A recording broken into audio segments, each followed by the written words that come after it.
Hello welcome friends in GCB interior and construction works. तो मैंने आज कुछ कॉमन पॉइंट्स नोट करे हैं जो साइट की नॉलेज के लिए बेसिकली बहुत इंपॉर्टेंट्स हैं। तो स्टेप बाय स्टेप आज से जो आगे की वीडियोस आएंगी उनमें आपको डेली 10 पॉइंट्स मिलेंगे। तो we will cover all the point that are required on the site knowledges. So firstly हम स्टार्ट करते हैं पहले वाले से। और अगर कोई कन्फ्यूजन होता है you can go in the comment box and drop the message, I will reply on there.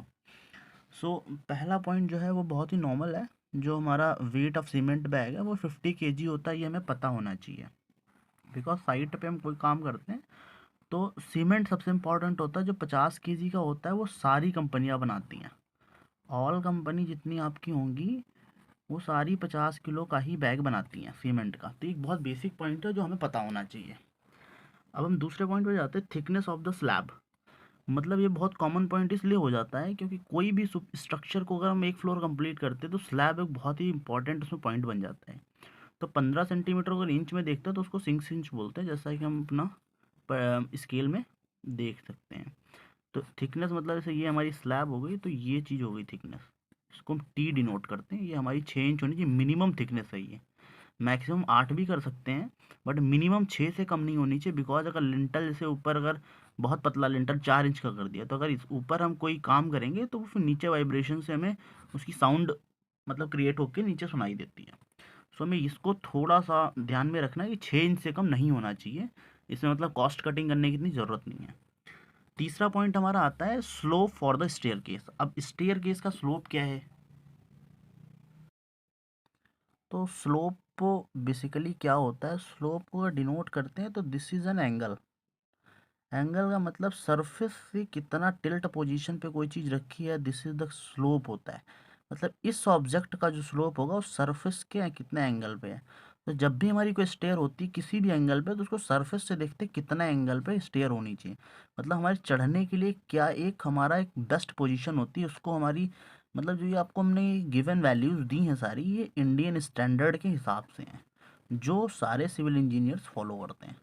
तो वो 25 से 40 डिग्री के बिटवीन होना चाहिए, इससे ऊपर नीचे ज़्यादा नहीं मतलब वेरी करना चाहिए। 25 से 40 के बीच होता है जो कि बहुत बेस्ट पोजीशन होती है हमें क्लाइंबिंग करने के लिए। नाउ हम चौथा पॉइंट देखते हैं क्या हमारा है। Cement should be use with in the 3 months from manufacturing.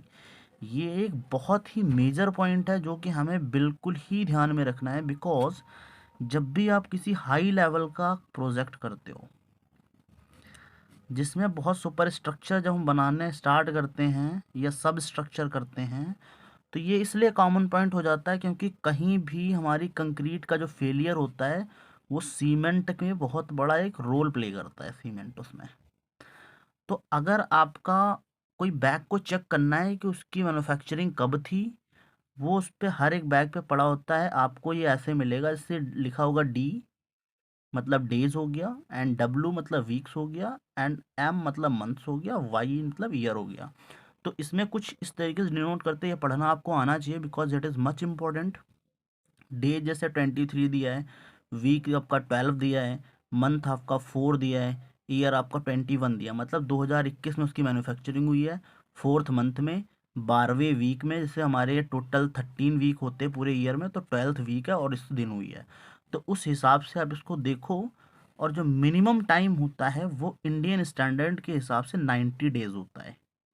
90 days का मतलब हो गया जाके आपका 3 मंथ्स।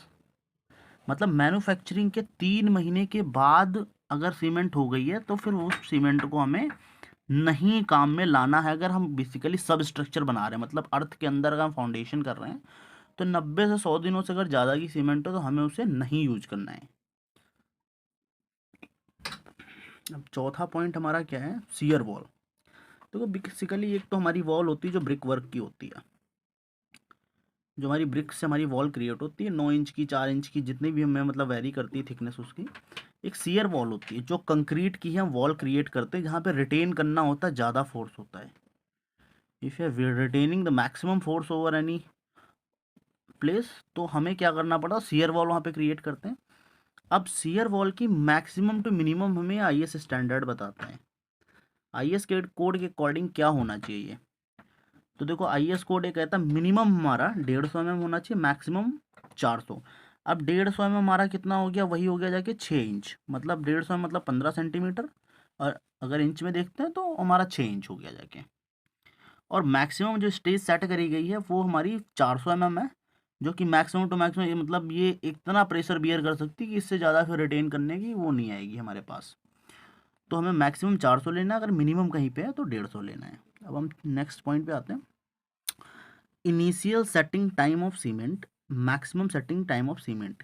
ये इसलिए इम्पॉर्टेंट हो जाता है क्योंकि जब भी हम साइट पे मोर्टार या कंक्रीट बनाते हैं, मोर्टार मतलब हो गया मसाला, कंक्रीट मतलब हो गया जाके आपका जहाँ पे हम कास्टिंग करते हैं किसी चीज़ की है।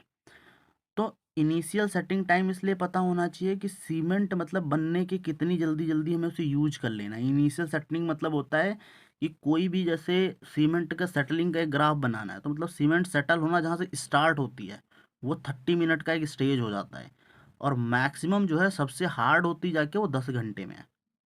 मतलब मैक्सिमम जो टाइम दिया गया है वो आपका 10 है, लेकिन ये आवर्स में मतलब 10 घंटे लेती है, और इनिशियल स्टेज है 30 मिनट।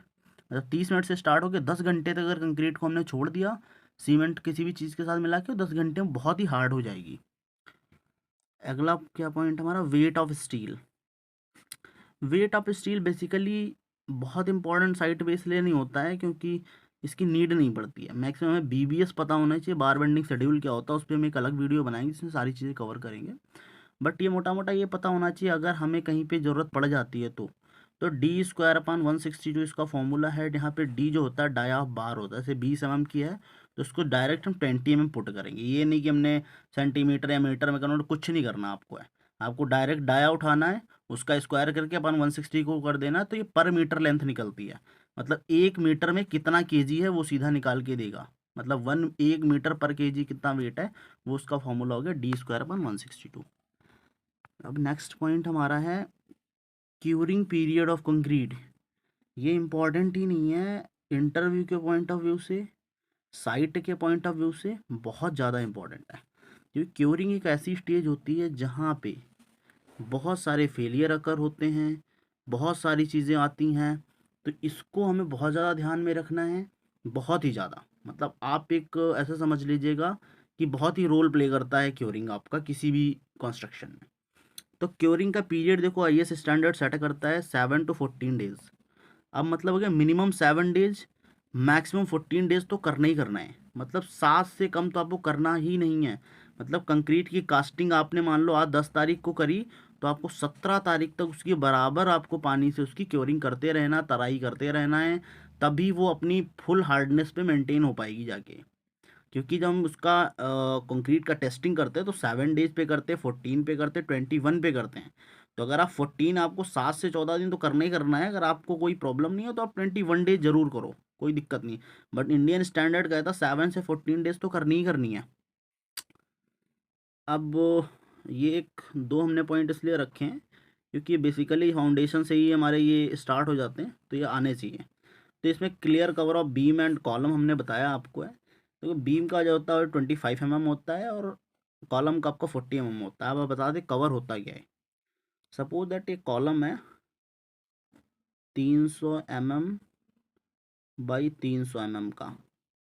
अब इसके अंदर 4 सरिया डाली हमने,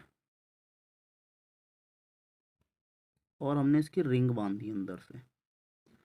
तो अब जो हमारी ये तो हो गई सरिया यहाँ पे, तो ये तो सरिया का जो हमने स्ट्रक्चर खड़ा करते हैं वो हो गया स्टील स्ट्रक्चर हो गया। ये जो कवर होता है मतलब कंक्रीट के लिए जो हम बाहर से शटरिंग मानते हैं उसके अंदर कितना कवर होना चाहिए, हमारा कॉलम है अगर, तो उसके लिए 40 mm मिनिमम रखा गया है। 50 भी आप कर सकते हैं अगर कॉलम का साइज बड़ा है तो। अब हमारा क्या आता है कि बीम, देखो बीम में इसलिए क्रॉस सेक्शन एरिया कम रखा गया क्योंकि ब्रिटल फेलियर के चांसेस बढ़ जाते हैं। अगर मान लो ये हमारी एक बीम है, अब हमारी सरिया यहाँ से जा रही है, अब हमने कवर यहाँ पे 40 mm कर दिया कॉलम की तरह। अब यहाँ पे क्या टेंसाइल फोर्स एक्सटीड होगा, अब ये बीम जब कभी इस पे लोड आएगा ऊपर से तो टेंशन जोन में आ जाएगी। टेंशन में आते यहाँ की जो कंक्रीट है यहाँ स्ट्रेन हो जाएगा, और यहाँ से फेलियर अकर हो जाएगा, यहाँ पे दरार आ जाएगी आपकी। तो बहुत ज़्यादा कवर नहीं देते, मतलब ये जो हमारी सरिया होती है इससे 25 mm मैक्सिमम है, आईएस स्टैंडर्ड के हिसाब से 25 मैक्सिमम है। तो आप 20 से 25 mm ही रखिए ताकि यहाँ पे ब्रिटल फेलियर ख़त्म हो जाए। कॉलम में इसलिए मैक्सिमम रखते हैं क्योंकि इसके ऊपर हमारा कंप्रेसिव फोर्स आता है। तो कंप्रेस में हमारा कंक्रीट बहुत जल्दा रेजिस्ट करता है, बहुत अच्छा रेजिस्टेंस है, तो इसलिए इसमें 40 से 50 भी कर सकते हैं। कंप्रेसिव फोर्स आ रहा है तो कोई प्रॉब्लम नहीं होती। तो मेरी समझ से सारे पॉइंट्स आपको समझ आ गए होंगे। अगर बेसिकली कहीं पे कोई प्रॉब्लम आती है तो आप कमेंट सेक्शन में आप कमेंट कर सकते हैं, उसमें हम आपको रिप्लाई कर देंगे। और एक दो पॉइंट्स हैं उनमें हम आपको, जैसे बार बेंडिंग शेड्यूल हो गया और आपका ये हो गया फोर्सेस का, तो इस पे हम एक अलग वीडियो बनाएंगे, इसमें हम सारी चीज़ें आपको बताएंगे। और please like and subscribe our channel. We will meet in the next video friends.